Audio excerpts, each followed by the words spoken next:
Hey there friends, welcome back to Healthy and Heart, where we keep it whole food, plant-based, and always just a little bit sassy. So the other day a friend asked me, hey, do you have any good casserole recipes?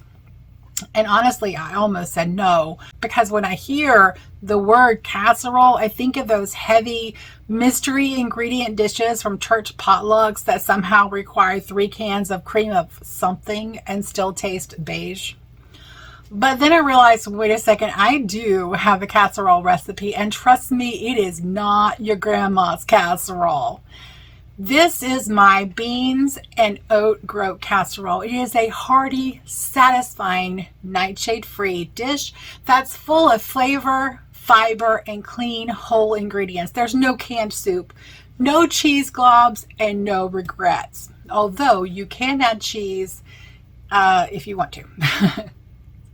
So let's break down why this recipe is such a winner. First up, we're using oat groats instead of rice or pasta. These are the whole, unprocessed, uncut form of oats. They're nutty, they're chewy, and they're packed with beta-glucan fiber that will keep your heart happy and your tummy full. Then we have white beans and kidney beans. Protein-rich, full of iron, and super creamy. Once they're baked into this dish, the beans bring the magic without bringing the bloat. Oh, and by the way, you won't miss the cream of whatever's because the oat groats are what creates the creaminess in the sauce. So, next, the aromatic power duo, onions and garlic. They're not just to make your kitchen smell amazing. They're actually support your immune system and fight inflammation. You can also toss in some mushrooms if you're feeling fancy. Mushrooms add that savory umami depth without a drop of dairy, plus hello vitamin D and selenium. Next up are carrots, celery, and zucchini. For the veggie crew, we're keeping it classic with carrots and celery. And if you want to throw in some zucchini, I say go for it. I do. The recipe calls for it, but you can swap out your vegetables in the recipe for ones that your family will eat. This recipe plays well with others. If you have picky eaters, leave out what they don't like. If you want more greens, add spinach or kale. Now here's where the flavor really happens. Our spice squad. We have cumin for warmth and digestion support, coriander for bright citrusy notes, thyme because thyme makes everything better, and just a touch of turmeric for that gorgeous color and anti-inflammatory goodness. And because we're putting turmeric in there, we also need to put some pepper to help your body access the anti-inflammatory properties of the turmeric. So there's no need for dairy, cheese, or heavy cream because we're bringing flavor the plant-based way. After your veggies are sauteed, if you want to saute them, you don't have to. Actually, half the time I just toss all the vegetables in there and just bake it. And actually, that's what I'm going to do for the video when I show myself videoing it. But you can saute the onions and garlic. That's absolutely fine. But after your vegetables are sauteed and your spices are toasty, you can toast your spices to add a depth of flavor if you want to. You mix everything together with your oat groats and white beans in a casserole dish. Pour in your veggie broth, cover it up, and let your oven do all of the hard work. You don't even have to stir if you layer it just right, and I will show that in the video. We bake this beauty at 450 degrees for about 45 minutes. Then we uncover it and bake for another 10 to 15 minutes. And when you uncover it, if you want to add cheese, that's when you would add the cheese. So you bake it for another 10 to 15 minutes until it's golden and brown and the liquid is fully absorbed. Well, it's going to be a little soupy.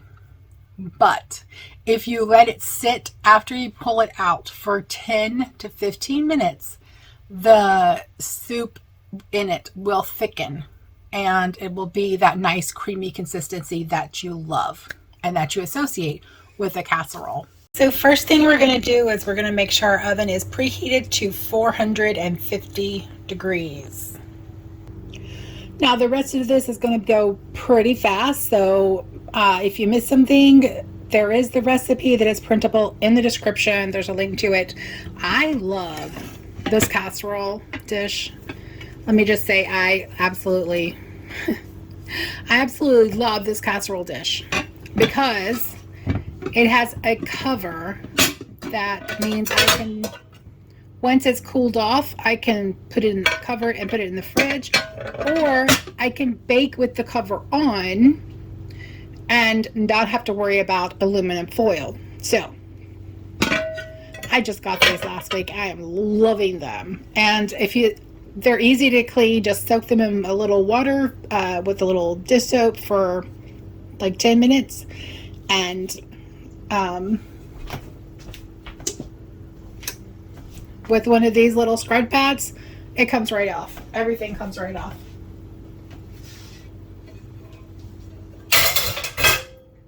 Now, let me give you a tip. If you want your chopping to go faster, because this requires a lot of chopping, I highly recommend this Dash Safe Mandolin. I will link the video to me demonstrating this below, and I will also link where you can get this down below. Okay, so first we're going to start with our vegetable broth, and we're going to need a quart of vegetable broth if you make it yourself, or 4 cups. It's the same amount if you bought it. I have been using what I made, but I've already used all of it, so now I have to use the store-bought until I can get some more made. So yeah, we're going to use that whole quart, and a quart is 32 ounces. Next thing we're going to do is we're going to add the spices. Now the spices are cumin, coriander, thyme, which got a little messed up right there, black pepper. I'm using black and white pepper, and I actually doubled the amount of pepper because I like it a little spicy. Turmeric, and because we've been eating this for 2 weeks, I want to change the taste a little bit, so I'm adding some crushed caraway seeds. So we're just going to dump all that in there, and we're going to get a whisk and we're going to stir it in. By the way, if you make your own vegetable broth, be sure to use herbs in your vegetable broth because it just adds additional depth of flavor to your dishes.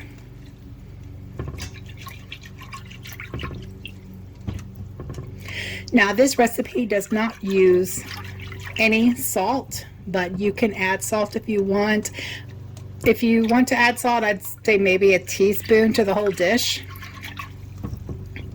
But honestly, I think it has enough sodium because we're using a lot of celery, and celery has sodium in it. Next, we're going to add our aromatics. You can saute your garlic and onions if you want to. I'm not. I did when I started making the recipe, but now I just want to get it the quickest way possible, so I don't. But if you want a little more depth of flavor, then by all means do. And by the way, you don't need oil to saute your onions and garlic. You can just use a little water or vegetable broth to fry them in. Next, I'm going to add Oat Groats. Oat Groats is the magic behind this dish because not only does it provide protein and other essential nutrients, it is also going to thicken our dish. It's going to thicken the sauce. So you don't need creams and condensed soups and things like that because the oats will do that for you. Now I'm going to just layer my vegetables, and I'm going to put in the onions first.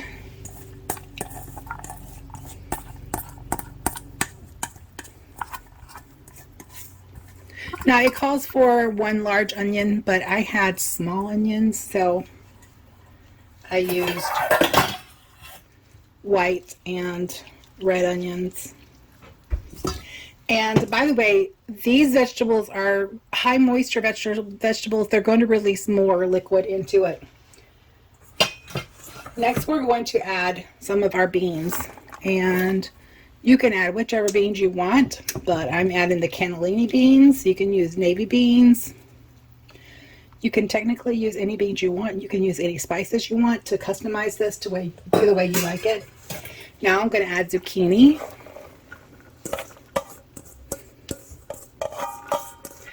All of the previous times I've made this, and I've made this a lot over the last couple weeks, I have like neatly cubed all of the vegetables.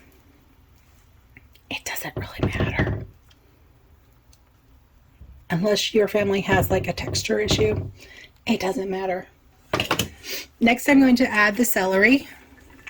And again, I used my little chopper, my little safe mandolin, to chop all of these vegetables. And by the way, you could use that to get the same size with the zucchini if you slice the zucchini first.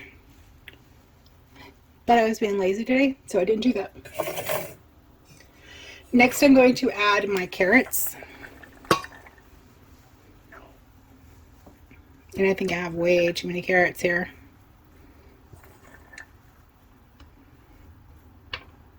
But that's all right. I'll save these for the next time I make with this, which will be in 2 days.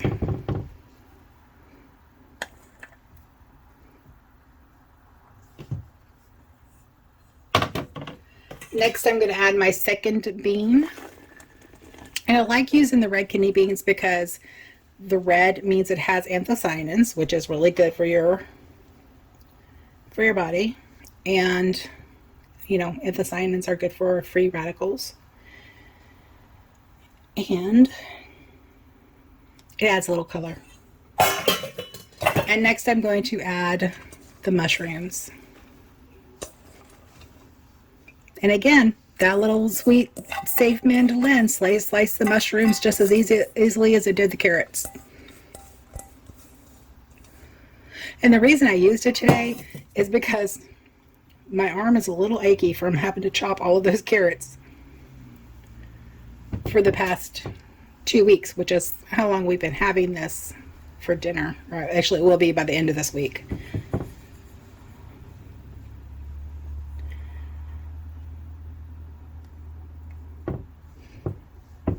Now, it is okay if it is a little bit over the top with your vegetables because they're going to cook down.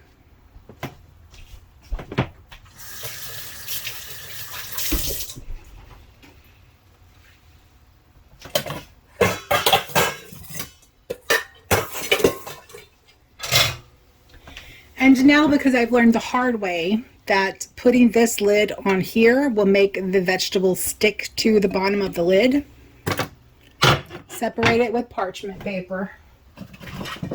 That's right, baby. While I would like to use it without the parchment paper, it is necessary. So I'm going to put that on there. And then the lid. And now I'm going to stick this in the oven at 450 degrees for 1 hour. And we'll be back. At that time, you can add breadcrumbs or panko crumbs or cheese. If you want cheese, we're adding cheese. So you will see that later in the video. And then you're going to put it back in and bake it for another 15 minutes. But I'll show you that later. Can't remember if I said this or not. You're going to time it for 1 hour. You're going to bake it at 450 for 1 hour. Our timer has gone off. It's been an hour.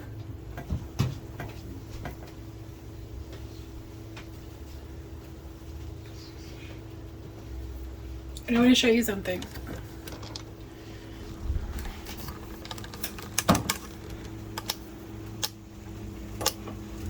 You see those spills? Those are going to be so easy to clean up because I have the oven liners in there. All I have to do is when it cools down, pull the oven liner out, wash it, and put it back. I love those things. Anyway, back to the video.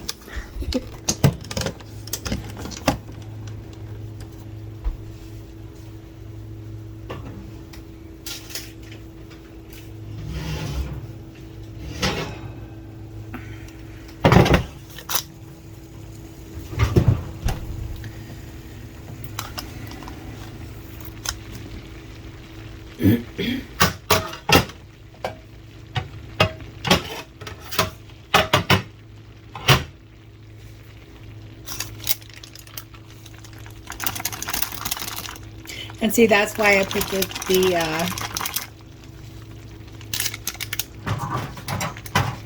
that's why I put the parchment paper there, because it keeps it from sticking to the lid. And when it sticks to the lid, when you remove the lid, everything drops off and it makes a huge mess. So just FYI. Now, you can just pop this back in there like this for 15 minutes and let it crisp up a little bit. Or you can add panko crumbs or bread crumbs to the top, or like I'm doing, add some cheese.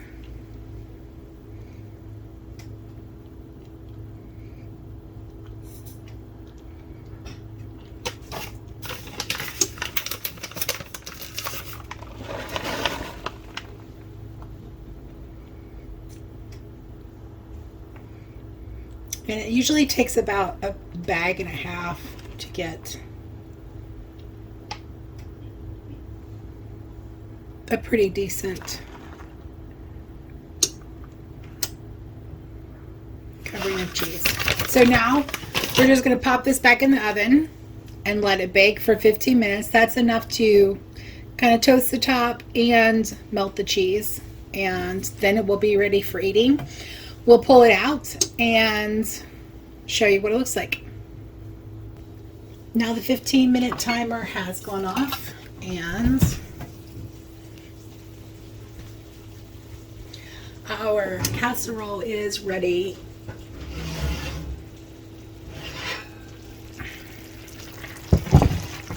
Look at that. Now you're going to want to let this sit and cool for about 15 minutes before you, because that allows the broth time to thicken. But look at that. Isn't that gorgeous?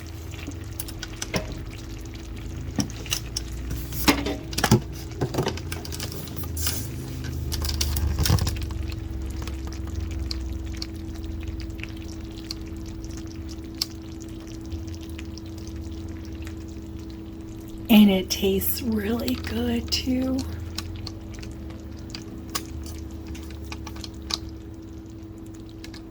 Now it's only not even 2 o'clock today, so we're not eating this right now. So what I'm going to do is I'm going to pop it in the oven so it'll stay a little warm for a couple of hours. We'll usually eat about 3:30, and maybe warm it up for a little bit. But this will last us for like two days, plus with a couple extra servings. So this will make 8 servings, and they're good sized portions. And it's the best part is it is loaded with non-starchy vegetables that are loaded with fiber and nutrients, and it fills you up for a long time. And I love that. I hope you give this a try. And don't forget that it is customizable. You can swap out the seasonings, you can swap out the vegetables, you can add other seasonings to give it a slightly different taste. That's how we have been able to eat it for 2 weeks without getting fatigued from it, is because I've been swapping out some of the spices, adding a couple of different spices, and it just changes the flavor enough so that it feels like a different dish. But I hope you enjoy this. And just like that, dinner is served. It's cozy, it's nourishing, it's so absolutely delicious. This is the kind of meal that works for so many dietary needs. It's nightshade-free, dairy-free, easily gluten-free, and can even be oil-free if you saute your vegetables with broth instead, or water. Whether you're meal prepping for the week, feeding a hungry family, or bringing something to your next potluck where you actually want people to ask for the recipe, this is your go-to. Because again, this is not your grandma's casserole. So no shade on grandma, but you know, we do things a little differently around here. If you want the full recipe with all the measurements, step-by-step instructions, and some extra tips on how to customize this dish for your family, click the link below this video. It'll take you straight to the article on my website. And hey, if you try this recipe, drop me a comment and let me know how you made it your own. Did you add extra vegetables? Did you go oil-free? Did you throw in some lentils? I'd love to hear. Until next time, stay healthy in heart, mind, body, and soul. And don't forget to like, share, and subscribe. I will see you in the next video.